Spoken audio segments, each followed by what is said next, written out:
Fala, Tanaka, e o dólar tá disparando e tá deixando muitos Tanakas de olho aberto extremamente preocupados, porque enquanto o dólar sobe, a carteira derrete. O Tanaka, que não dolarizou o investimento, tá chorando no banho, mas tem algumas empresas que se beneficiam muito da alta do dólar e quando o dólar tá caindo, inclusive, se prejudicam consequentemente. Vou trazer aqui para vocês, então, 9 ações para você diversificar a sua carteira de investimentos para que você consiga proteger a rentabilidade da sua carteira.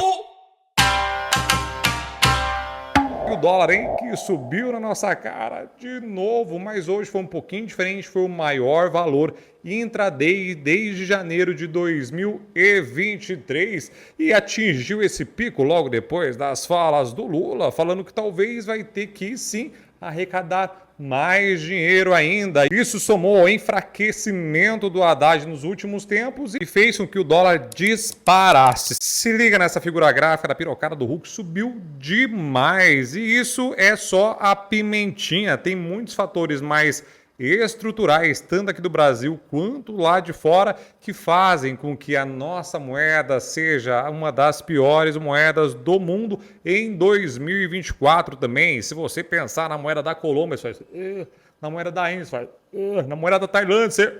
A nossa moeda está pior que a desses países, inclusive também o nosso grau de confiança, o nosso rating também tá pior do que esses países. Então, o Brasilzão velho não tá muito bem das pernas, não. Fora isso, a Bolsa de Valores também, como vocês bem sabem, é a pior de 2024. E isso é horrível e tira toda a moral que a gente um dia sonhou em ter. E somando o fator da Bolsa zoada junto com um câmbio muito fraco, faz com que muitos gringos, inclusive, façam apostas contra a moeda brasileira. Vocês olharem as cartas de um multimercado qualquer aí, por exemplo, vocês vão ver sempre algumas apostas que os gestores fazem. Eles montam uma cesta de moedas e às vezes apostam na alta de um ativo ou na baixa. Nesse caso, estão fazendo muito real contra dólar e o real está na ponta vendida, que piora mais ainda a nossa situação. Para corroborar com tudo isso, a gente não teve nenhum mês positivo ainda de entrada de fluxo estrangeiro e até agora foram sacados mais ou menos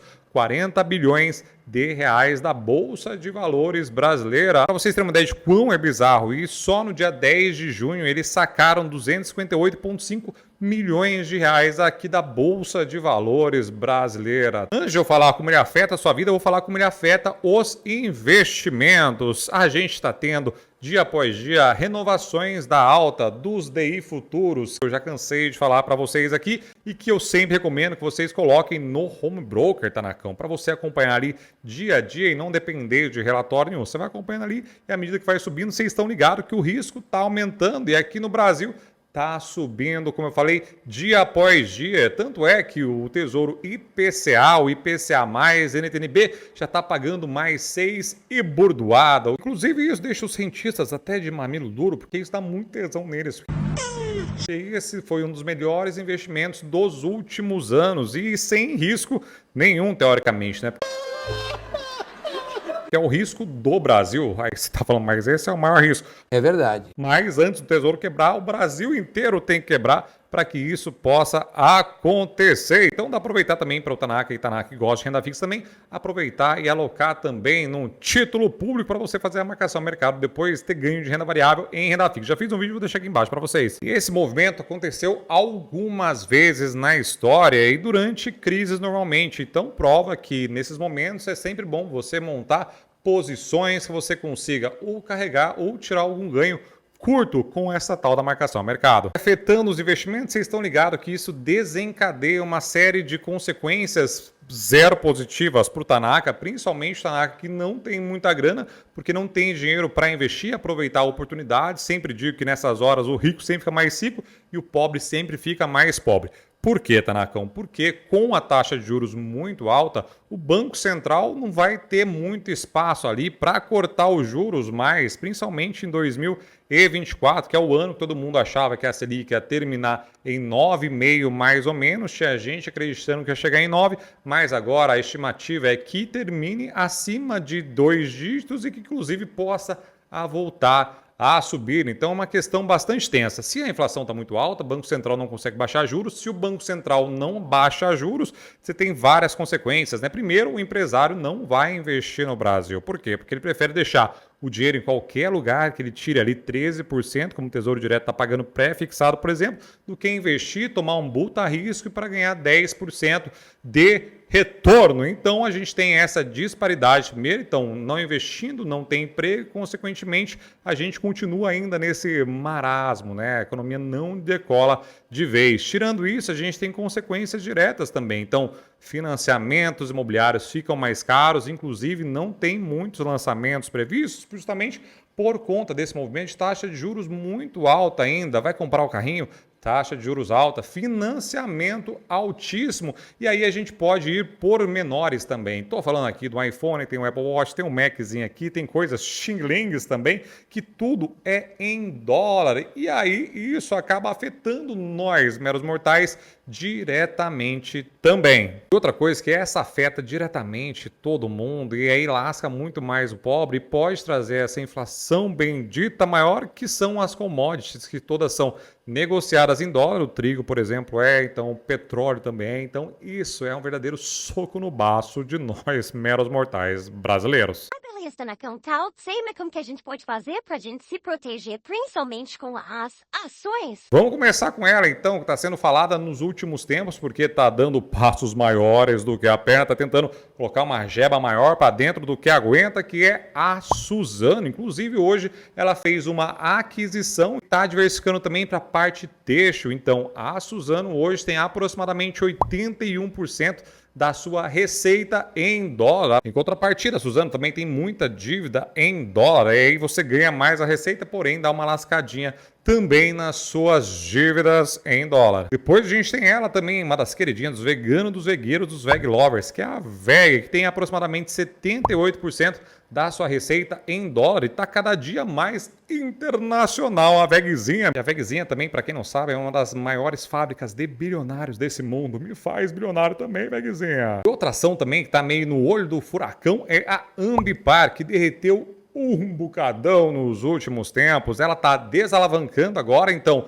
está dando uma lateralizada e uma melhoradinha de leve na sua cotação, mas a Ambipar também tem uma boa parte da receita em dólar, aproximadamente 42%. Vou trazer mais uma foguentinha aqui para vocês, que é a Kepler, que faz a parte de silos, armazenagem de grãos, é do setor agro, e que o Werner Zera da Trígono ama essa ação. Ela tem aproximadamente 10% também da sua receita em dólar. A próxima ação é a Pomo 3 Marco Polo, que inclusive está no e-book aqui com as 3 ações queridinhas do Moranzitio, que é o analista-chefe da EQI Research. Vou deixar aqui para vocês. E o Ivan da Ártica também ama essa ação. A Marco Polo tem aproximadamente 39% da sua receita em dólar. Tá, já qual é a tese que foi da entrada da Marco Polo? Porque não é empresa que está nos holofotes, né? Sim, sim. Pegar essa história aí que é boa, que é um bom exemplo de andou de lado muito tempo e depois subiu.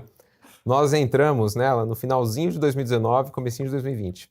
Nós compramos os primeiros lotes de ações. E qual que era a tese lá atrás? Essa indústria teve um boom em 2013 por causa de uma linha de financiamento subsidiado do BNDES para renovar a frota de ônibus do Brasil.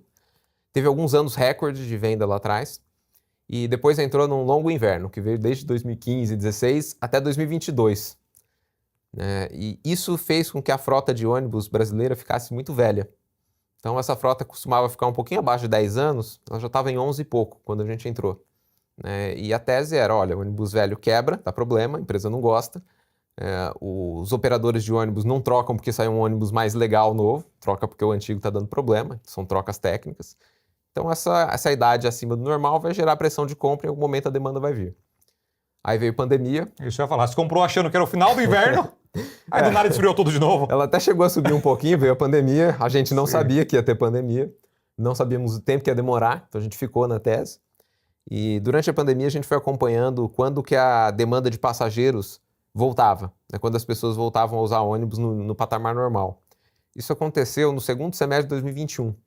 Então nós aumentamos a posição 5 ou 6 vezes o tamanho original no segundo semestre de 2021. Estourou, né? Estourou, mas assim, 2022 ainda foi ruim. porque tinha um problema de falta de semicondutor, que toda a indústria de carros, ônibus está no meio do caminho aí. Também teve problema de falta de peça. E eu sabia que ia se resolver mais ou menos ali 21, 22, foi final de 22 resolveu. Demorou mais também do que a gente imaginava. Então, mas tem uma parte legal, até antes, se você puder explicar pra gente, essa parte de você analisar as demandas de ônibus. Parece que rodava um robozinho nos sites lá, né? Sim, a gente fez um algoritmo que ele entrava em site de venda de passagem e naquela tela que você escolhe onde você quer sentar, ele contava quantos assentos estavam ocupados e fazia isso para metade das rotas entre as cidades relevantes do Brasil. Então a gente tinha um indicador diário de qual que era o percentual de utilização dos assentos de ônibus. Isso eu achei surreal quando você fala. E a próxima foguentinha que quase ninguém fala, que é a Companhia Brasileira de Alumínio, CBAV3. Essa criança tem aproximadamente 100% da sua receita dolarizada. A próxima ação não é tão gigante quanto as outras que eu vou contar para vocês, mas ela é big sim, que é a BR Foods BRFS3, tem aproximadamente 53% da sua receita dolarizada. As duas não poderiam faltar, apesar delas protegerem do lado da sua carteira, elas podem te lascar de um outro, que é a Petrobras, que é PTR3, PTR4, então são duas ações, mas considera uma que é uma empresa só. Petrobras também tem quase toda a sua receita dolarizada, são 93,5% aproximadamente. Então é muito dó para nós. Ai que dó. A próxima ação é a gigantesca da Bolsa de Valores brasileira, que é a Vale 3. Ela também tem 100% da sua receita dolarizada. Então, nesses momentos mais tensos, ela pode ajudar a segurar a volatilidade da sua carteira, muito embora tanto Petrobras quanto Vale acabam sofrendo por conta de ruídos também. Normalmente, quando a economia não está indo muito bem, o governo tem lá, dá um flauzinho aqui, um flauzinho na Vale, um flauzinho na Petrobras, e acaba trazendo mais volatilidade. Então, apesar de ter receita em dólar, racionalmente ela poderia trazer uma produção para sua carteira, mas de repente traz mais volatilidade ainda. E além dessas ações, vocês podem procurar também são empresas de commodities, já que as commodities são negociadas em dólar. Então, Semin, Klabinzeira, Gerdau, entre outras. Todas elas têm receita em dólar e pode te ajudar aí nessa escolha desses ativos. Então, Tanaka, apesar dessas empresas terem receita em dólar, o ideal mesmo para que você consiga proteger o seu patrimônio, inclusive se beneficie mais ainda, dolarizando o seu patrimônio. Aqui embaixo tem um link para você fazer, inclusive, a troca de assessoria da Avenue que você tem, ou se você tiver largado aí, é só fazer essa troca de assessoria que você vem para a base do japonês e aqui eu distribuo internamente na EQI para que a gente consiga te ajudar também na renda em dólar. Para você que já gosta de investimentos dolarizados, vou deixar aqui para vocês um vídeo onde eu mostro 5 ETFs que pagam dividendos mensais em dólar. E aí sim você vai ter 100% seu patrimônio dolarizado e lindamente gostosinho.